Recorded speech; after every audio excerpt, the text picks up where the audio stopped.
सब लोग? आशा करते हैं खुश होंगे, मस्त होंगे। आइए आज हम लोग दो चर वाले रैखिक समीकरण के अंतर्गत हम जानेंगे कि अपरिमित रूप से अनेक हल होने पर अगर कोई चर राशि दिया है जिसका मान हमें नहीं प्राप्त है तो उसका मान हम कैसे ज्ञात करें। जैसे देखेंगे प्रश्न में दिया है के किस मान के लिए निम्न रैखिक समीकरणों के युग्म के अपरिमित रूप से अनेक हल होंगे। तो इसमें युगपत समीकरण दिया है दो चर वाला kx + 3y - k - 3 = 0, ये पहला समीकरण है। और दूसरा समीकरण है 12x + ky - k = 0, ये दूसरा समीकरण है।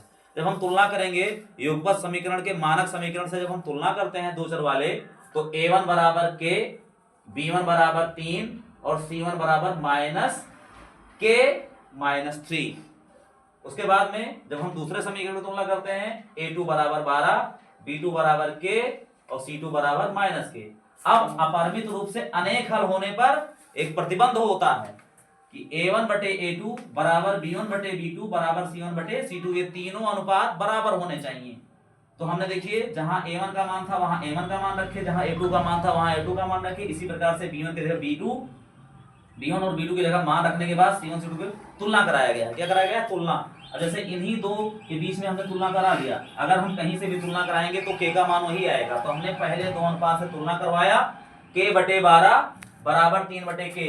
अब क्रॉस गुणा, जिसको कैंची गुणा भी कहते हैं या सीजर मल्टीप्लिकेशन भी कहा जाता है, जब यहाँ पे गुणा किया गया तो k और k का गुणा क्या हो गया? k²। और 12 का गुणा जब 3 से करेंगे 12 × 36। अब दोनों पक्षों का जब हम वर्गमूल लेंगे तो k = √36, यानी कि k बराबर, अब हम 36 का जब वर्गमूल निकालेंगे तो कक्षा 8 से ही आप लोग वर्गमूल निकालना सीख रहे हैं। 2 दूनी 4, 3 12, 3 36, 2 2 का जोड़ा बनेगा, 2 का जोड़ा बन के बाहर आया, 3 का जोड़ा बन के बाहर आया, k = 2 3 6। इस प्रकार k = 6 के लिए इस समीकरण के अपरिमित रूप से अनेक हल होंगे।